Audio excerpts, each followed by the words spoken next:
before. I guess I am. Yep. All right. Call the meeting to order. Today is June 5th, 2025. Time is approximately 5:30. Please rise and join me in the pledge of allegiance. I pledge allegiance to the flag of the United States of America and to the republic for which it stands, one nation, under God, indivisible, with liberty and justice for all.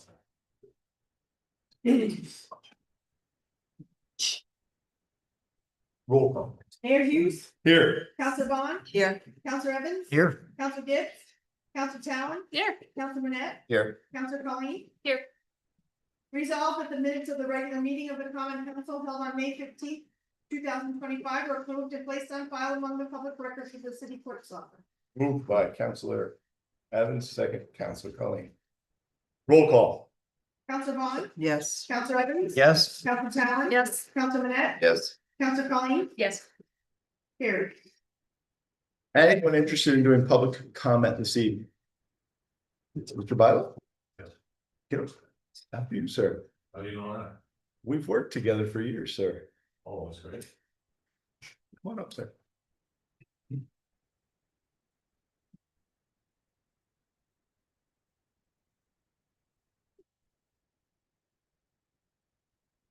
Okay, if any of these, Just gotta identify yourself. Oh. In your address.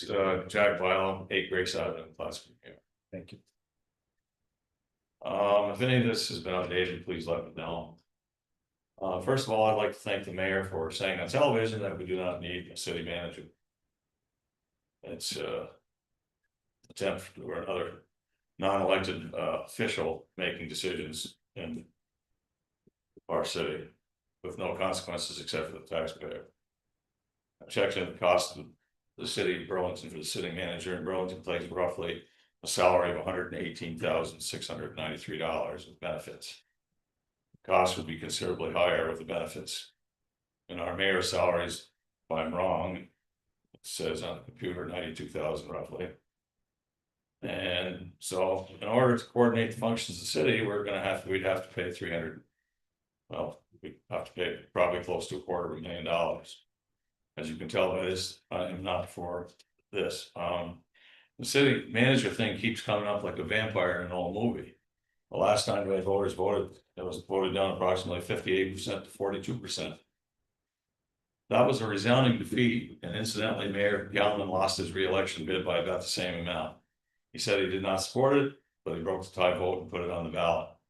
The city is now asking voters to survey whether they want a city manager. I've started to talk to people, and 2 of them said the city will probably get 100 returns, mostly encouraged by people who want a city manager. Then those in power will say we have a clear mandate to begin the process, when in fact we don't. Then there's the long used blue ribbon panel. In this case, it's the Charter Commission, who are in many cases handpicked to support an issue, and this will be presented to the voters as the will of the people. And this is from my discussions with other people.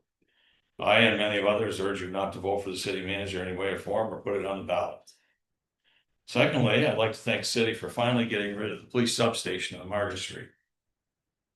Nobody was in there for 3 years, and the city taxpayers, as far as I understood, the rent there was $36,000 a year.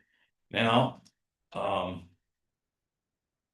former mayor, when I brought this up at one of the council meetings, spoke before the common council and said the CDPHP paid a share of it, and he said he'd get back to me. That's the last I ever saw of the mayor. So I never heard from him again. And considering the police station was only about a quarter mile away, it was a big waste of taxpayer dollars. I've previously pled with the common council on the progressive fines for people who have vacant stores in Plattsburgh. The first year fine is $500, the second 1,000, the third 1,500. People cannot just start up a business just like that. Let's take the old St. Dennis store on 120 Grenada Street. I think you're all aware of that. You're younger than me, probably. Maybe you don't remember what St. Dennis is on. They've tried to open business there, and they've all failed. And are we going to charge some more tax? I don't have any storefronts, nor does any of my family. I'm just concerned of the amount of these people. So I'm urging and begging you to rescind this so-called fine if it's not already. I do not, nor any of my family, own any of this type of property. Also, our taxes are going through the roof via increased assessments. City announces a decrease in tax rates, and still the dollar amount we pay goes through the roof. Lately, every time an assessment goes up, there's an increase in taxes. Even with so-called equalization, the assessor tells us to go see your politicians. I'm here. Our politicians say equalization will even it out. Well, the taxes I paid for 2024, total taxes for school and property taxes were $7,740. And if the 2025 assessment goes through, by the way, they raised my assessment $33,000, I'll be paying roughly $8,643. That's over $1,000 increase that I'm gonna have to pay out of my pocket. It's kind of outrageous, but the prices are going through the roof, as you well know. I think Berkey's house just sold for $377,000 on Grace Island. So what I'm saying here is, I hope that every once in a while they come out with, we've reduced your percentage of your, what you're gonna have to pay for taxes. I hope that it's reduced enough to make the difference. People on fixed income are having a real problem in the city. I saw a lot of them there at the previous committee, and I'm telling you, they're hurting. And so I don't know what the thing is, but when it comes to the percentage that we're paying for taxes, I think it figures out to about, what is it, $33.50 or something like that per thousand, if you're figuring both in. Jack, you about done that. Okay, I only have 2 sentences left to go. Okay. So the other thing I want to make the city aware of is that we're discouraging people from coming into the city. We have this is to bring more tax money in. We have the doctor's offices, and we have places, they're building houses for people just outside the city. We're not getting that money. We need to get these, if they're gonna build housing, build it in the city so that we can get more tax money. I know that doesn't go with what I'm saying here, but anyway, thank you very Hey, much. give me a call sometime. Have a coffee or something. Okay, well, you know my friend Greg. Yeah. SSD. Yep. Oh, yeah. Thank you. All right. Anyone else for public comment this evening?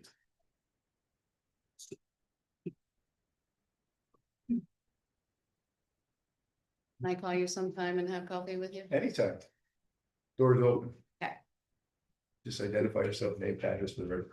Sure, and I do have a handout. This handout is in reference to the events of the May 15th council meeting. That's I'm good, thank you. I'm good, thank you. It's all right, you can go ahead and give one to him. I'm going to put it here so that you can refer to it. That's, Thank you. Really? yes, that's disrespectful, Ms. Vaughn.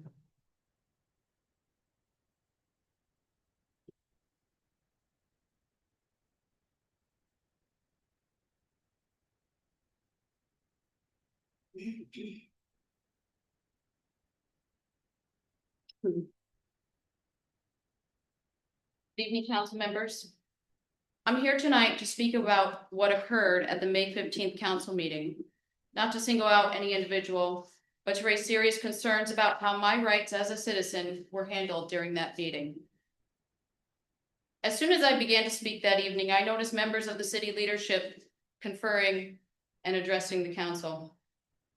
Shortly thereafter, I was interrupted and told that I could not mention the name of the individual listed on the agenda for permanent appointment as chief of police, Jared Trombley.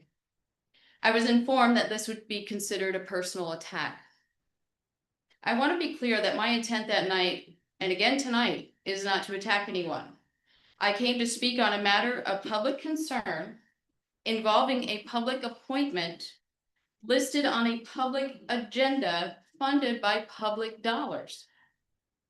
This is the essence of civil engagement. My comments reference Trombley solely in his capacity as a public official under consideration for a public role. At no point was I disruptive. I did not raise my voice or use inappropriate language. Yet I was told repeatedly that even saying the name of the person under consideration was a violation of the rules. I attempted to comply. I even offered to refer to the person as unknown, though everyone in the room understood who I was referencing. But the enforcement of this rule was applied so abruptly and inconsistently that I accidentally said his name again. That was my second warning. Then, while quoting a press release issued by the city that mentioned Trombley by name, I was ordered to leave the room. I declined to leave because I believe and still believe that I was exercising a constitutional right. I was then removed from the meeting by a uniformed officer. I was not threatening. I was not disruptive. I was simply participating in a public forum on a matter of legitimate public interest. Let me emphasize this. Public comment during a council meeting is a protected space for free expression under the First Amendment. Naming a public official listed on the agenda is not by itself a personal attack. It is part of transparent government dialogue. The courts have made this clear in decisions such as City of Madison Joint School District v. Wisconsin Employment Relations Commission, 429 U.S. 167, 1976, which held that when the government opens a forum for public input, it cannot selectively suppress speech based on content or viewpoint. Moreover, the enforcement of an order that infringes upon constitutional rights, even if carried out politely, can still constitute a civil rights violation. Under 42 U.S. Code Section 1983, officials who act under color of law to suppress protected speech may be held legally responsible.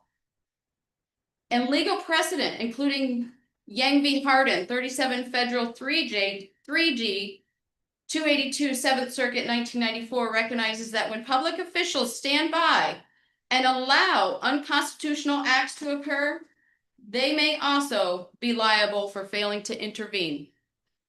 That night, I was removed not for violating any posted rule, but for raising a concern that made officials uncomfortable. That distinction matters. The rules cannot be applied arbitrarily, and they cannot be used to silence lawful criticism or suppress lawful participation. And yet here I am tonight, saying the name Jared Trombley 3 times again. And yes, I am being critical. That's my right. That has always been my right. The fact that I have not been removed tonight only proves what I said from the beginning. It was never about a name. It was about suppressing dissent. This was not about enforcing rules. It was about silencing criticism, and it was about control. I share this tonight not to blame, but to raise awareness and to call for reflection. If speech in this room is only tolerated when it's agreeable, then this forum is not functioning as it should in a healthy democracy. The ability to voice concern, even critical concern, is essential to public trust. Get about. Shit. We're just over. You get 10 seconds. Okay, I have 2 sentences left. The issue was never about decorum. It was about discretion and the use of discretionary power to limit expression. That must be examined closely and corrected moving forward for the sake of public confidence and constitutional compliance.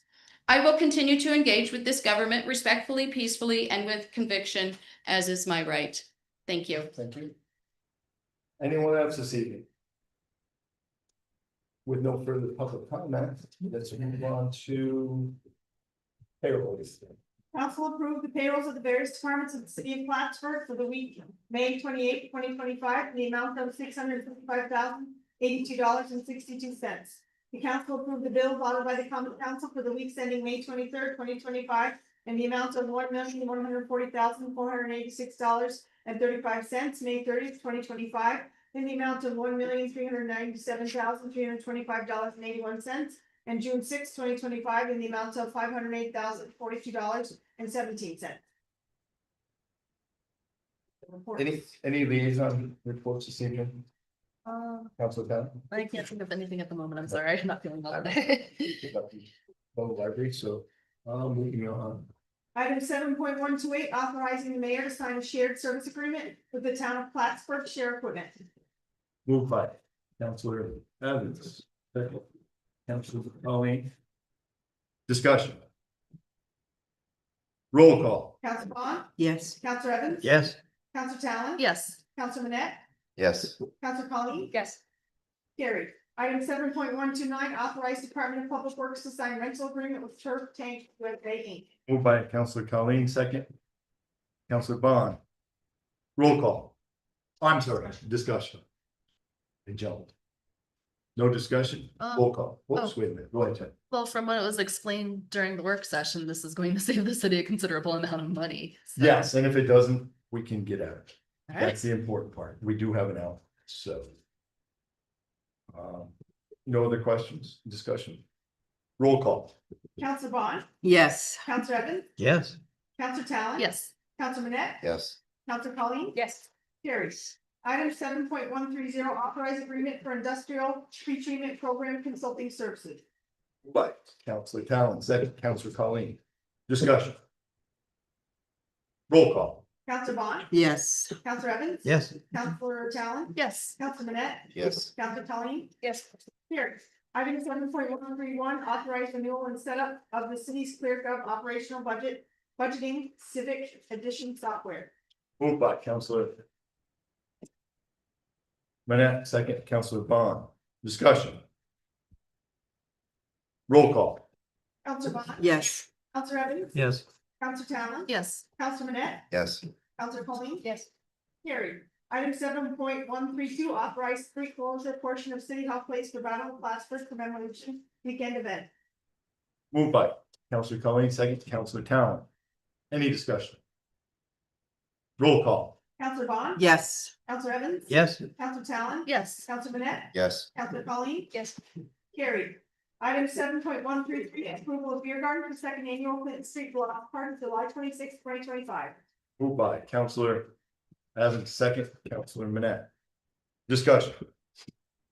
Roll call. Counselor Bond. Yes. Counselor Evans. Yes. Counselor Talon. Yes. Counselor Manette. Yes. Counselor Colleen. Yes. Carried. Item 7.134, authorizing and revising capital project 85111.04, 2025 street resurfacing. Moved by Counselor Evans, second, Counselor Colleen. Any discussion? That's great. We can add all these streets Without punching the gentleman. without going into debt. Yes. Nope, it's a good thing. Any other discussion? Roll call. Counselor Bond. Yes. Counselor Evans. Yes, Counselor Talon. Yes. Counselor Manette. Yes. Counselor Colleen. Yes. Carried. Item 7.135, authorizing revising capital project H5111.05, 2025 equipment. Bingo. Sorry. Moved by Counselor Colleen, second, Counselor Evans. Any discussion? Roll call. Counselor Bond. Yes. Counselor Evans. yes, Counselor Talon. Yes. Counselor Manette. Yes. Counselor Colleen. Yes. Carried. Item 7.136, authorized budget adjustment sewer fund budget WRRF pump equipment replacement repair. Moved by Counselor Talon, second, Counselor Evans. Any discussion? Roll call. Counselor Bond. Yes. Counselor Evans. yes, Counselor Talon. Yes. Counselor Manette. Yes. Counselor Colleen. Yes. Carried. Item 7.137, authorizing MLB to advertise for bids. Moved by Counselor Talon, second, Counselor Evans. Any discussion? this is the polls. I believe so. Okay, yes. yep.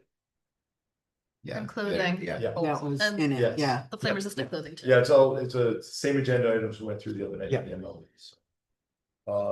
Any other discussion? Roll call. Counselor Bond. Yes. Counselor Evans. Yes, Counselor Talon. Yes. Counselor Manette. Yes. Counselor Colleen. Yes. Carried. Item 7.138, authorizing MLD to write off unpaid final bills as required by the New York State Department of Public Service Regulations. Moved by Counselor Colleen, second, Counselor Evans. Any discussion? Roll call. Counselor Bond. Yes. Counselor Evans. yes, Counselor Talon. Yes. Counselor Manette. Yes. Counselor Colleen. Yes. Carried. Item 7.139, authorizing travel requests for NLD personnel for the remainder of 2025. Moved by Counselor Evans, second. Counselor Manette. Any discussion? same thing. This was tied up in last week's Yes. discussion. Yeah, Yep. okay, Roll call. Counselor Bond. Yes. Counselor Evans. yes, Counselor Talon. Yes. Counselor Manette. Yes. Counselor Colleen. Yes. Carried. Item 7.140, authorized submission of a grant application to New York State Department of State for funding under the Inland Flooding and Local Waterfront Revitalization Program. Implementation Projects Grant Program to rehabilitate the retaining wall along the Saranac River in McDonough Park. Moved by. That's what else. Got it all. She got it all. It sounded shorter when you wrote it. Moved by Counselor Colleen, second by Counselor Bond. Any discussion? Yes, Courtney, how long before we hear back guesstimation do you think it'll take? Probably the fall, Okay, yeah. so it wouldn't, if we heard by fall, then this is not a project that's gonna take place till Oh, next summer, if we're lucky, if we're lucky. if we're lucky. It'll Okay. go through its design phase first and then it'll. You boy, Then we gotta find something. so in to 2 do years. Too, so. Yep. Any other discussion? Roll call. Counselor Bond, Yes, Counselor Evans. Yes. Counselor Talon. Yes, Counselor Manette, Yes. Counselor Colleen. Yes. Carried. Item 7.141, approved purchase of sculpture for Betty Little Art. Moved by. Counselor Evans, second. Counselor Bond. Any discussion? So just to clarify, that we've already picked out through this art council what we're gonna put there. Okay. And we hope Assemblyman Jones is watching, so he knows we've now spent the last of his money. How's that? Yes, sir. And it's now in the Repeat minutes, it again. so. No other discussion? Roll call. Counselor Bond, yes, Counselor Evans. Yes, sir. Counselor Talon. yes, Counselor Manette, Yes. Counselor Colleen. Yes. Carried. Item 7.142, adopt revised 2025 quarterly and monthly board meeting schedule. oh, Moved by Counselor Talon, second. It's Counselor, hers. It's 4:30 is hers. Counselor Colleen. Any discussion? Roll call. Counselor Bond, yes, Counselor Evans. Yes. Talon. yes. Counselor Manette. Yes. 4:30 to 5:30. Carried. Item 7.143, authorize reimbursement of payments made for Quarry Road water by the town of Blackburn. Moved by. Counselor Talon, second. Counselor Manette. Any discussion? Roll call. Counselor Bond, yes, Counselor Yes. Evans, Yes. Counselor Talon. Yes, Counselor Manette, Yes. Counselor Colleen. Yes. Carried. Any new business come before the council? I just want to say that kids safety event was fantastic, so thanks to all who participated, wow. Oh, there was a, Well, rocked. yeah, there was a bunch of extra helmets too, and I told them if they wanted to get rid of some at one of the parks in the library. We Very work with the nice. Child Advocacy Center, so, yeah, I mean, I've never seen them have helmets yet. Which, I mean, it was really. well, he great. said he had a lot, so. Yeah, they brought a lot because They they brought ran out many, last year. Should that come from water? Came out of the DA's office, Child Advocacy Center. Okay. He's been doing it for 16 years. Yeah, There's a router helmet fund. That's why I asked. well, I mean, the helmets were really nice. It was a Nice. great event. Hmm. It really was. Except the sloth wasn't feeling well. I know, I know. So, any other business? Yeah, we should do new business next time and talk about this fine for businesses that are vacant. Like to hear about that. If such a thing is in place. Right. Yeah, and that's something we can get with Joe McMahon, and Yeah. I'll get you some information on that. And we'll get that. Is it businesses or is it? Find out. Okay. Yeah. We'll get it clarified. Yeah, exactly. Okay. Clarify. Well, Mr. Bilo comes here, I'll talk to Jack too about it. Any other business? I have no reason for an executive session. So I entertain a motion to adjourn. Ah, look at the hands out. Counselor Manette was, and second, Counselor Talon. Roll call, please. Bond, Yes. Counselor Evans, Yes. Counselor Talon. Yes. Counselor Manette, Yes. Counselor Colleen. Yes. 5:54 adjourned. Thank you. Got it?